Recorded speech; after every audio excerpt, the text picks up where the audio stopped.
Hey guys, Stuart back at you again with my 350 scale Polar Lights Classic Enterprise model. This is going to be the vocal tour where I walk you around it and explain a few things about it. First off would be the base. I embellished it with paragraphics and round 2 photo etch parts. Star Trek USS Enterprise, the Delta Shield, and then the registry number. We also have here the little Galileo shuttlecraft. I just have it set on there. It's not glued or anything. I opted out on building the shuttle deck. I wasn't a big fan of doing all that work, A, and B, I don't really like the look of it open anyway. So, but where I lack in detail there, I make up for on my bridge, as you can see. Well, first off, we'll start with the weathering. I got the deluxe accessory kit from round 2, which had the weathering decals and photo etch parts, lighting kit, everything included with it. Well worth the money. It's actually cost more than the actual kit itself, but to do the detail that I got on my bridge, the little bridge consoles, I needed to order the paragraphics kit from online. Now a lot of people will be saying, oh, but the bridge is crooked, the view screen doesn't face forward. Well, any true fan of Star Trek will tell you that on the original blueprints for the bridge, for the original Constitution class, the bridge actually is 25 degrees to port.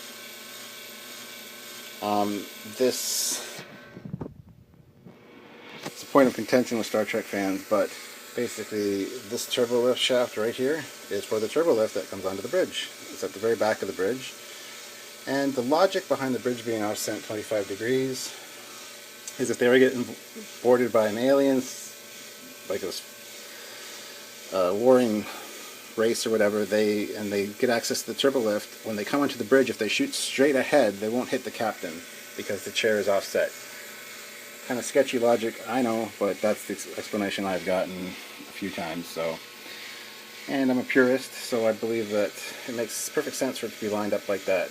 Now, round 2 makes it so that you can put it straight forward or this way, whichever is your preference, because it is a hot topic among Star Trek fans. But anyway, moving on. I don't want to get into that too much because a lot of people will be nippy with me. So, got my impulse deck there. I painted the bulbs red with clear red, Tamiya clear red, and then I diffused it with a piece of just clear white paper, or not clear, but white paper, just regular white paper, so that it got that hot glow look. This is one of my areas where I kind of messed up. This decal right here, the bottom part of it, the bottom right hand part, ripped off and folded over, and as you can see, if you look really closely, I've actually painted the red striping on to compensate for that. So every artist will see all the flaws in their work. I see many flaws in this thing. One of the things I wish I would have done is got rid of this joint right there. I wish I would have epoxied it over and got rid of it. That's the one thing I'm really regretting about doing this model. I might rebuild it, and well, not it. I'll get a new one and redo and make another one. Possibly give this to my brother. I don't know. We'll see. But yeah, there's the weathering on the bottom of the saucer section. Moving to the neck. There we go. And you can't really see it on camera, but there are little people in the windows. I've got weathering there, also streaks along it. I opted not to black out this whole area like a lot of people do. I know it's out a lot of times in the show, but put in some of the black windows, some of the clear windows. Here's my shuttle bay. A little guy in there. I know I've still got some light blocking to do back here, but it's a pain in the ass. So I haven't done it yet, but around the edges there I need to do a little bit of light blocking.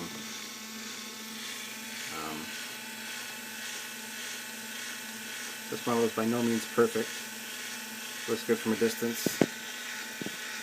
Kind of like a lot of women. Just kidding, ladies. But there's the landing light dome thing. Once again, some more weathering on the engines there, on the top even. This decal was shredded. The front was like cut apart into a bunch of different pieces, like it got sliced before I even got it off the sheet. But I managed to get it together. On close inspection you can see it, but let's see here.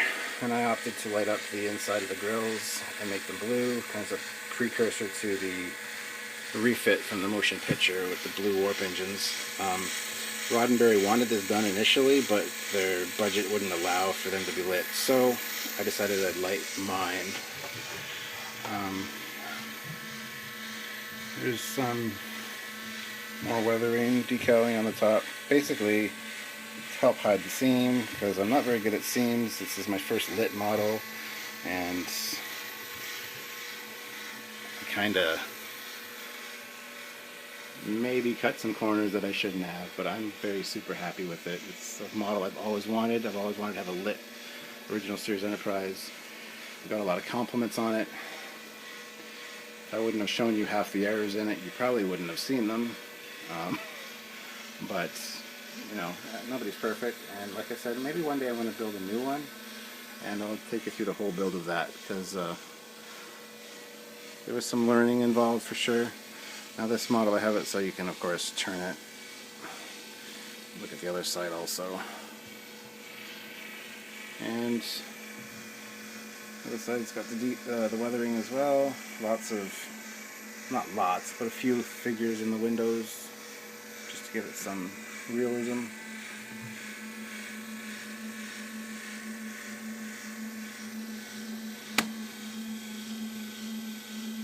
So yeah.